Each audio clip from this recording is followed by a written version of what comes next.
You're listening to This Is Business Today. I'm talking with Jane, and Jane wants to see how she can use her current skills, her current life experience to potentially start her own business, her own side hustle, her own empire, if you will. Jane, welcome to This Is Business. Yeah, thanks, Glenn. So what brings you here today? Well, fan of your work and everything that it entails, but just in doing some reading, when you talk about people and success, and they're often people who are running businesses, and it's not something I'd never really considered, and whether my brain is the kind of brain that could operate that way. But I do have skills in a marketplace with high demand, and I just wonder if that's something that I can leverage to grow my wealth, because nurses in New South Wales are not paid particularly well, and that just might be an option to help me grow wealth going forward and provide quality care. I'm not really sure exactly what that would look like, but it was just an idea I had. Messaged you, and here I am. Yeah. Hey, just tell us a little bit about your day job as a nurse. What part of the hospital, what type of nursing are you doing? So I am working in critical care mostly. So I work in intensive care at the John, and also work in ED. Actually, I've sort of just finished up with the ICU in favour of working in recovery. So I work post-operative space, as well as emergency. And I also now work at the university teaching nursing students, which I really enjoy. And I love all aspects of my job, but that's my day job. Yeah. So how many hours a week would you be doing in the field and then teaching? I work full-time across the three. So I work, if you want, in FTE, like full-time equivalent, I'm 0.3 FTE in ED, 0.3 FTE in recovery, and 0.4 FTE at the uni. So that's full-time hours, so 38 hours a week, 40 hours a week. Yeah, okay. I never got the whole point system. Sorry, so it's like if you say 0.3 FTE, that's equivalent to 3 shifts a fortnight, because that's how they do it in a 14-day period. Yes. So that would be 24 hours. Yeah. And okay, so you've got the 2 roles across 2 employers. Yes, exactly. Yep. Cool. Exactly. Yeah. Well, Jane has written down a few questions, and she's going to get her questions out, and we're going to see if we can answer them today. My name's Glen James. You're listening to This Is Business. Okay, Jane. Yes. You want to look to the future. You want to optimise. Let's get into your questions and see if we can have a chat. Okay. I've got a few. They're not necessarily in any order. Do we need to be at any certain level of the GJ hierarchy of needs, which I noticed in your work, which is similar to Maslow's hierarchy, but it's just your hierarchy. I love it. Yeah, I love it. When is it financially safe?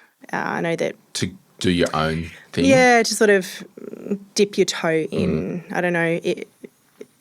I think it.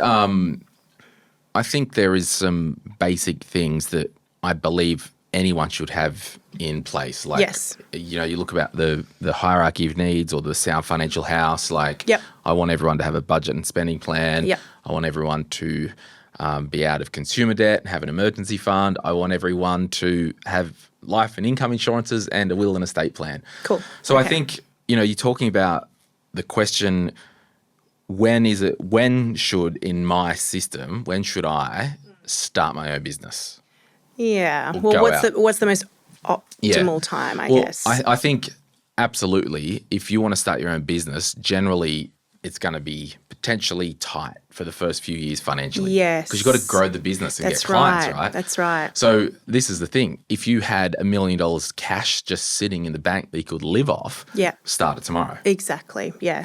Yeah. But if you don't, and I would go out on a limb to say you might not, you would effectively need to put some type of plan in place. Now, that type of plan is, okay, we just want to make sure that we are set up because you're married and you've got kids. We need to be set up so we've got our emergency fund in place. We're out of consumer debt. Things are pretty good. Yes. So I think the question is, I think it's more of that, what's your plan with what you're going to do? How are you going to get clients? And I think the difference is, if you wanted to do something, can you do it on the side as a side thing first? Yes. Or, oh no, I want to actually be a bricklayer. Okay, well, you're going to need to be on site every morning at 7 a.m. That's going to have to probably be an all or nothing change. Yeah, and I think the beauty of my position or for nurses is that you can have your fingers in a few different pies. Yeah. And Ramsey talks a little bit about bringing the lifeboat closer. Okay, so I've sort of had that image in my head. Okay, well, I wouldn't let go of permanent employment in favour of something that's got to be grown before it's going to be successful. Yeah. So... And I talk about, taking risks. Risks can be minimised when you prepare more. Because then when you take the risk is just the execution. The risk can be minimised by preparing as much as possible before that execution.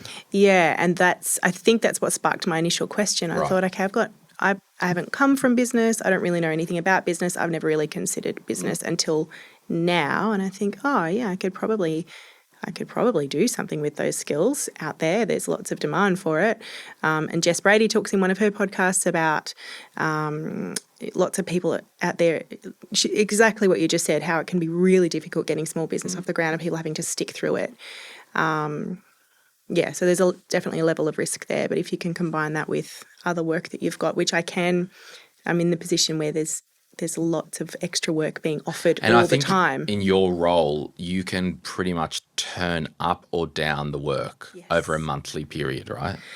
Probably, I don't know about a monthly. I get messages from the hospital from all the units daily, multiple messages. Right. So I know there's very high demand. I could work 7 days if I wanted to. Yeah, but I mean, like... In terms of permanent? Well, no, in terms of just heaps of casual everywhere. I could also do that. Yeah, and so if you went fully casual, you could literally be like, I'm working on this 3 days a month or 1 day a week. I'm just not working and declining work. So that's what I mean. You could definitely do that. Turn it off and on. Yes. But, that would forego your full-time role or your permanent role. Yes, my permanent role. Which is a risk, but the risk can be minimised with a plan, and doing that can be part of the longer game to get into your full-time own business. Yes. All right. Any other questions? Yes. Common mistakes. I don't know if this is, what are some common mistakes that you see people make or hear of people making in business, given your experience? Yeah. Well, first, do you know what you want to do yet? I go straight to the idea of providing quality in-home care services. Yeah. I don't know what the regulation around that would be. That was sort of another question. Providing care for, vulnerable people, that's quality care with an expertise level that NDIS workers don't necessarily have. Right. With an emphasis on safety and maybe chronic disease management and hopefully supporting people's health and lives to be more of what they want to be. Or I'd even think about, I don't know if this is way too much a stretch, but palliative care. But whether that might be fraught with legalities. Yeah. So why, I think you mentioned at the start, why do you want to, quote unquote, have your own business? Is it to optimise and get more money for future you? Or is it a control thing? Or is it a passion, I've always wanted a business? I've not always wanted a business. Okay. No, I am passionate. I'm a passionate nurse and I'm passionate about people receiving quality care. And I see that we've got an ageing population and most people would probably want to stay in their homes if they could. Yeah. And nursing homes are full of people with not enough staff to look after them. So I don't know what kind of space. I would certainly have to do some research to figure that kind of stuff out. Yeah. But I am passionate about changing my own family's finance story, Yeah. and being able to be wealthy feels like a dirty word. I don't know why. That's just an old schema potentially. Yeah. I want to be wealthy enough to look after my grandkids if I'm lucky enough to have them. What does your husband do for work? He's a mechanical fitter. Does he work for himself or is an employee? He did work for himself. He's now an employee. Yeah. Yeah. Okay, so I think I'm just going to throw a heap of stuff out on the table and, we can swing back into the common mistakes, because it's almost like I don't know if it's worth listing the common mistakes yet, because I think we need to work out what do you want to do first. So my initial thought is, when it comes to business, and I've said this on every podcast, as soon as you start your own business, you're no longer a nurse, you're a small business owner. And your reason for living is to make sure you've got enough money coming in to fund or at least replace the salary that you were on, hopefully more, as soon as possible. That's your number one reason for living. If you've got staff, or number two reason for living, to make sure you make payroll every week. So that to me all goes back to, well, if you did want to do that in-home care stuff, who is your client and how are they going to pay you, and do they want to pay you? And yes, exactly. And why would they want to pay me over the other options that are out there? That's right. And I think potentially, and I'm happy to be proved wrong because I'm not an expert in every industry. Yeah. Fairly an expert in any. But in that type of vulnerable clientele, they, may not have the extra money to fund it. It's true. And the NDIS probably would. So the question is, do you just start your own business and have a service that plug in as an NDIS provider? Yes, that's another thing. Yeah, and then you go back to that whole thing. It's like, well, then I'm an employee then, right? Well, no, like you could own the contract. So you're like a subcontractor. Yeah, you could be a contractor, or you could go as a direct contractor for the NDIS. Yeah. But my question is, you probably don't need to do that, because you could do exactly what your passion is, helping people in home and all that, as an employee. Don't have to worry about getting clients, make the same money, and not take on any of the risk.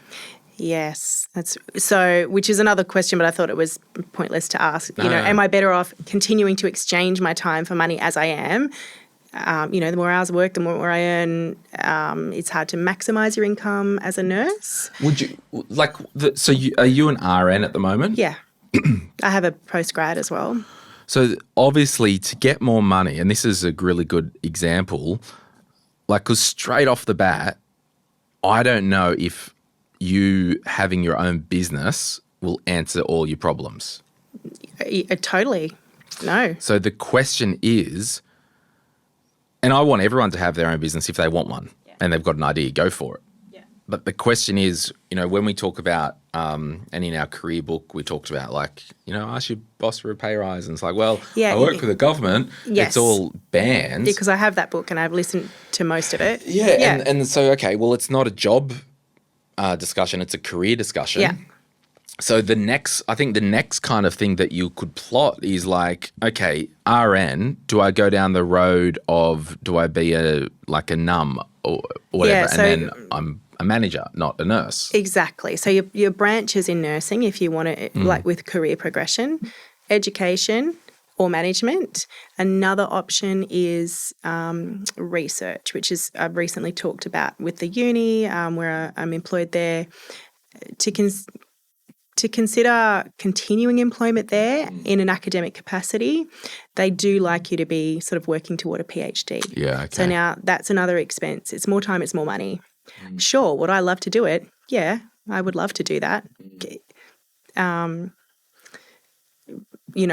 I have yet to weigh up the risks of how much will that cost me? Does the uni contribute in any way? Is it subsidised in any way? And what does that look like? I love the teaching aspect, whether I want to devote, that's a long, PhD is a big thing. And So that is one avenue. So education and research, or then education inside a hospital setting, which, you know, you can apply for, certainly. Really competitive jobs, though, I would say. And other than that, your pay just goes up each year. So you just sort of grade it up until RN1 to RN8, where it's capped, unless you're a clinical nurse specialist, which I could certainly do some projects and apply for What that. RN are you on at the moment? What level? 5. So if I just Google RN8. Oh, you might come up, with something. I'm just having a look here. In New South Wales, a registered nurse, RN8, can expect to earn a salary from, say, 70 grand to 98 per year.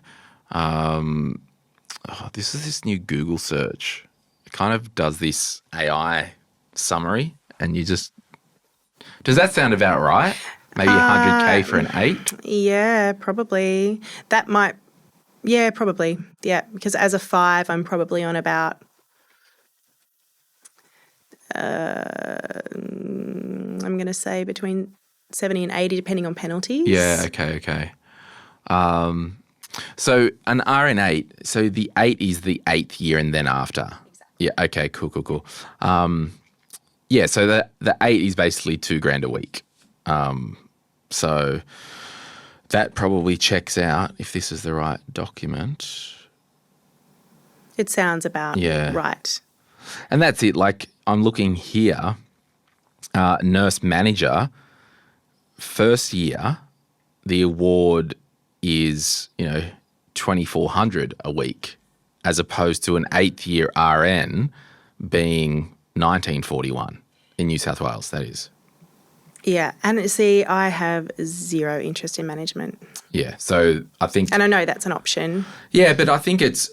When people are like, I don't know what I want to do, should I do this, should I do that? I reckon it's just as helpful to rule out what you don't want to do. Yeah, and I'm pretty clear on that. Like, I'm there. I like the clinical space and the education space, and I like to support patients in real time. And I don't think I really want to.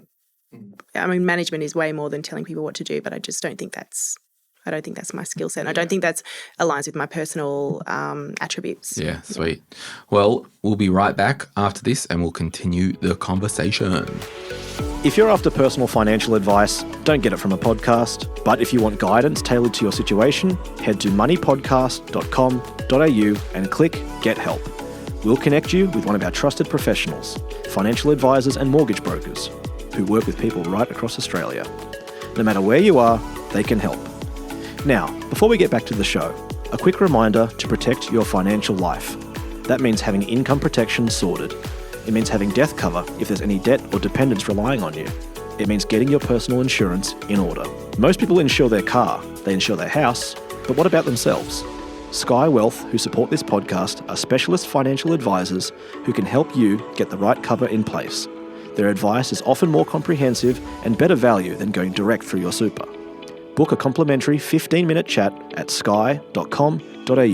That's skye.com.au. And they'll point you in the right direction. Rightio, we're back. So we've ruled out management. What other kind of questions did you have? Let me have a little look here. Because I just don't want to get to the common mistakes yet. Okay, yeah, good. What else have you got there? That.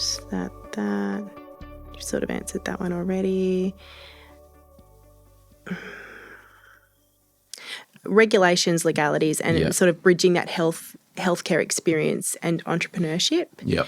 And I have not delved deep into any of that stuff and what that would mean, because I'm in a highly regulated workplace in both those roles. Yep. So I know what the demands and expectations are, and I'm covered, Yeah, so I think any industry has its own codes and regulations and all that stuff. And I don't think, for me, that's one of the things like, okay, I know I want to do this. I'm going to decide to do this. I've pinpointed exactly what I want to do.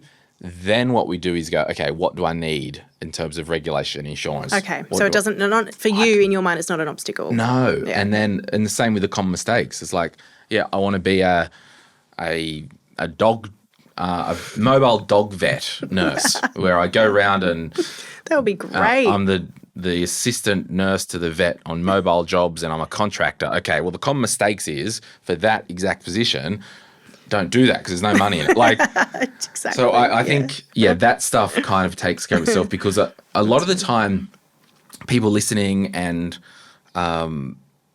you to a point, I've been guilty of this, we think, okay, what's the future look like? And we get caught up on all these little micro decisions and the micro questions. That's me to a T. So we need to just go, whoa, let's step back and be like, what do we want to do? What direction do we want to take? And it's similar to, I've had to learn as a leader with a team, the team will say, oh, Glenn, what happens, you said we're going on this journey. What happens if we get to a river or a bridge? Do we get the boat and go over the river or go over the bridge? Like, I don't know, but I just know we're going north. Yeah. And we'll figure it out when we get there. Yeah. Okay. So that makes sense. I do think it, it comes back to what do you want to do? What's your why? Yeah. You wanted, you started, what were you doing before the nursing degree? Because you started studying mid-30s.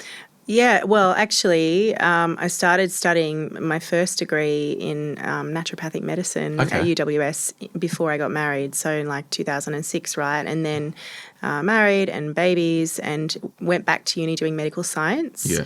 And then I did a couple of years of biomed when we moved here from Wollongong. We moved to Singleton. Yep. And then I was doing biomed and I made a decision after 2 years studying full-time in my mid-30s, after my last baby. 34, 35. Yeah.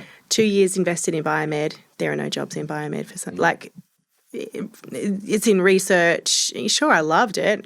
Set my brain on fire. That was really exciting. But I got 3 children, a mortgage. That was a silly decision. But I was just sort of driven to, I'm going to complete my degree. That's what I'm going to do. So anyway, switched to nursing. Have had 0 regrets since then. No regrets at all. So graduated at 40, right? So yeah, awesome. So what's, do you hate your job and your life at the moment? No. Okay, cool. No, I'm just passionate about optimizing. Yeah. So the thing that I kind of think about, it's how do you, I think we'll rule out the research thing at the moment and doing the PhD. The management thing we'll rule out because I think you go down those roads, right, and it's so removed, quote unquote, from the actual work. And I was actually talking to somebody just this morning. He used to be a professor at Newcastle University and now he's working in the field doing the thing because there was some things changed around and whatever. And I'm like, oh, how is it all the theory into the real world? And he's like, well, the thing is the research stuff, you're 10 years down the road and it's not really implemented yet because it's research. So the question is, how do we stay doing nursey things and trying to optimize that as much as possible? As I said, my gut feeling is I don't think it is a self-employment thing unless, and this is what I want you to start to think about, how can you optimize your skills as a registered nurse and take that next level to another type of industry? Example, I was on a film set or something like that and who are you? I'm the nurse who's always here. So how can we think outside this world to get you using your nurse skills to get you, even if it's in some type of private practice at the, what's the clinic down on West Newcastle? You're talking about, I should know, it's run with colleagues of mine, Critical care clinic, help or whatever it's help. Yes. Heal urgent care. I should have been able to say that straight away. Heal urgent care, yes. So that's there. Yeah. It doesn't pay anymore. It doesn't? Mm-mm. No. So, and that's what I mean. I don't know anything about nursing, but how do we get into some type of world where they will pay a registered nurse that isn't a hospital, that's an award, that potentially isn't a private practice, but I'm talking you live in the black gold coal capital of the world, how can you get on site at Rio up the hill or BHP like, hey, do you guys need an on-site nurse? Yeah, sweet, give me 150K, baby. Like, That's actually true. how do you start to think outside the square? Yeah. And because then what you can do, you can really couple what you love doing, helping people, what you love doing, the different types of, like I'm getting passionate, which is weird. You love being in the ED, you love being in recovery, you love a bit of the teaching stuff. I love the teaching stuff. How do you turn all that up to 11? Because I think the biggest thing is, and we get this all the time, everyone's like, oh, I love personal finance, I want to be a financial counsellor. Yeah, that's cute. There's no money in it. So if you want to do it to earn a really good living, unfortunately, it's not going to happen. It's probably not it. Yeah. But if you love doing it, and the same people, fantastic people working in non-for-profits, it's a lower salary and all that. That was a job I had considered earlier in the year because it was removing shift work. And so, doing the jobs that I've been doing for the last 5 years, it's 76 hours of night shift a month. Like it's 12-hour shifts. It's 50% night shift for doing your 12-hour shifts. It's exhausting. It's really taken a toll on my mental health and my personal health. And this is why I'm currently in the spaces that I'm in. And it was a career goal to work at the uni. So that's a big tick.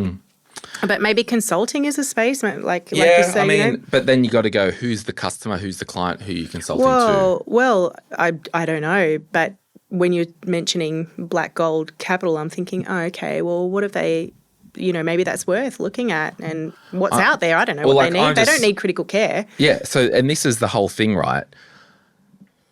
Would you, and all that, and I know you're in deep mum mode at the moment, but like, is there a trade-off where I just Googled on-site nurse support in Newcastle, for example. I'm just like, is there something in this industry?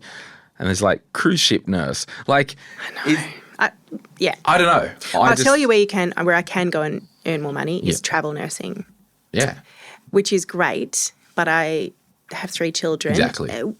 So there's maybe ways that we can make that work for periods of time.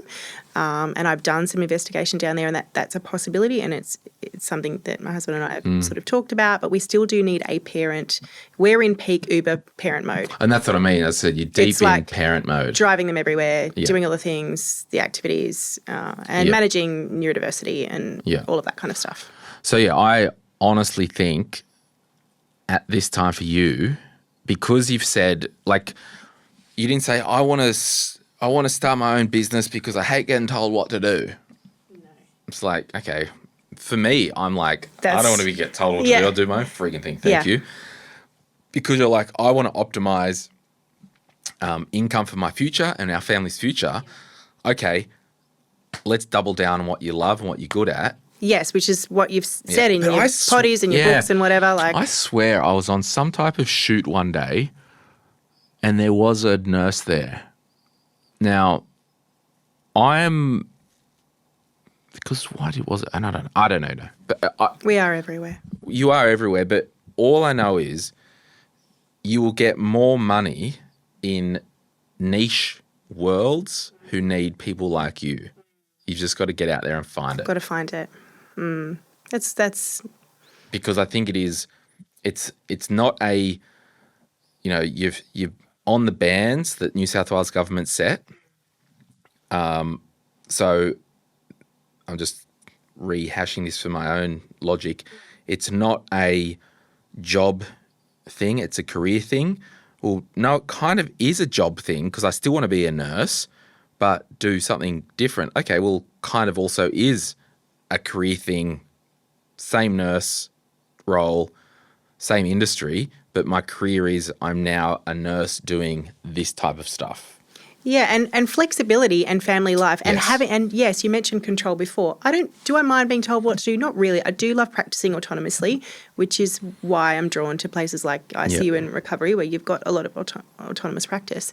But I'd like to be research shows that people are generally happier if they've got more control over their work hours and their work lives. And I do want some of that. And I'd hoped that maybe business might allow me some flexibility and control around working when I want to work, when it suits me and my family. Yeah, I'm just looking here. telehealth nurse? Like, is there any money in that? Or do you want to be around people? I don't mind so much. Yeah, and one of my students did suggest being, you can work as an NDIA consultant. And they are very well paid. Yeah, that's what I mean. Like, it doesn't have to be like a binary, I'm a registered nurse now, therefore I need to get a job as a registered nurse here. It could be you need a role that they need some type of project manager, some type of person who understands the medical world. I had a friend, he was a physio. Actually, my first book, Callum, he was a physio, didn't like it, wanted to change, moved out of physio, got a job as a claims assessor at a life insurance company for income protection and disability claims, because you need people that know about the body in those roles. It's true. He did that for a while. Then he was the only one in the freaking building that had a brain, apparently, and they're like, oh, you're really good at change management. Then he went into change management. Now he's on well over I don't even know, Cal, what are you on? Over 200 maybe. Yeah. But it all started because he looked at his skills and how can I pivot them? Yeah. And so that is sort of, I'm like, okay, I've got 5 years in a critical care space. I also, prior to all of that, sorry, you asked before and I went off on another tangent, but prior to all of that, I worked for the health service, writing ministerial briefings and HCCC, responding to HCCC complaints. So I understand a bit more about the world and government and agencies and also healthcare. So I do have skills that I can offer out there. I've just got to find where they fit, where I can apply them. Yeah, so you were going back, would you say you're grade 5, rather? I'm an RN5 now, yeah. Which is about 80, did you say? Yes, yeah. Ish? Yeah, like, ish ballpark, yeah. You could totally find a job in your world and I reckon step up into 120 easily. Do you reckon? Easily. Okay. Because that would make a massive difference. So, yeah, and then it's all your problems are solved. Like all of them, yes. Yeah. Like I'm even thinking, okay, so we're in Newcastle, second biggest city in New South Wales, NIB, there's a private health fund. Yes. Like, do they need freaking nurses to do crap? I know that well, we're insured. We have private health insurance, obviously. Yeah. And I know they recruit nurses. I used to work for a private health insurer many years ago. They recruit nurses. I guess I need to think outside the box and I need to think laterally about it and also not assume I'm going to give away job satisfaction if I go and do something privately. Yeah. And this is it. Like, and the cool thing is kind of in finishing, the house isn't burning down. It's not urgent. This is my anxious brain going, you don't have to panic. You don't have to go, oh my gosh, I need to do something. Blah. It's like, no, because you've told me you love your job, you love what you do. Yeah. You're 5 years into RNing. There is a bit of a runway each year. Your pay will increase. Yep. But, okay, what does 5 years from now look like? It does look like, in today's dollars, you're on 120, you're in a more senior role, you are... And the cool thing is you could still keep up a shift a fortnight in the ED or whatever to keep your hours and... Get my hands dirty. Yeah, because then you go to NIB or whoever, like, I'm still a practicing nurse, but I also do this because I'm passionate about this and this, but I still want to be on the ground. I still want to be on the floor. But I also, because, over time when you're working for public service and you're seeing other states get pay rises and New South Wales, we're losing people from, they're all going to Queensland. And if I didn't have a young family, then sure, I might do that too, but I can't do that.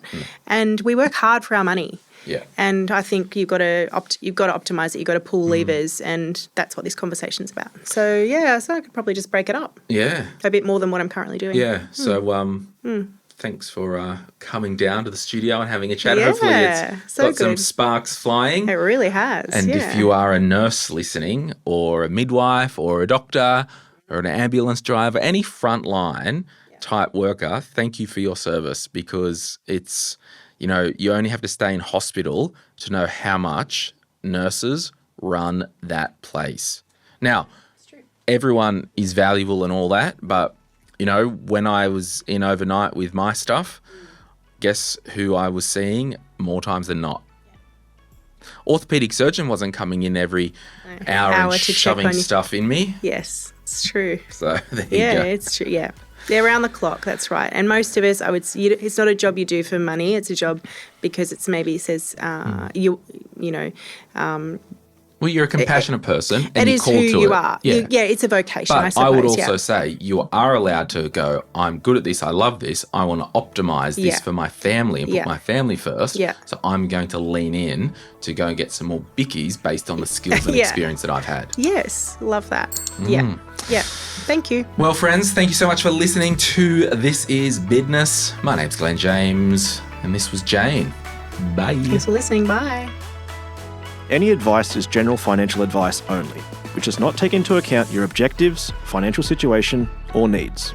Because of that, you should consider if the advice is appropriate to you and your needs before acting on the information. If you do choose to buy a financial product, read the Product Disclosure Statement, PDS, and Target Market Determination, TMD, and obtain appropriate financial advice tailored to your needs. Simo Interactive Pty Ltd, the publisher of this podcast, and Glen James are authorised representatives of Money Sherpa Pty Ltd, which holds financial services license 451289. Opinions or comments from any guests on the podcast are theirs and not those of the host or the publisher or their respective license holders.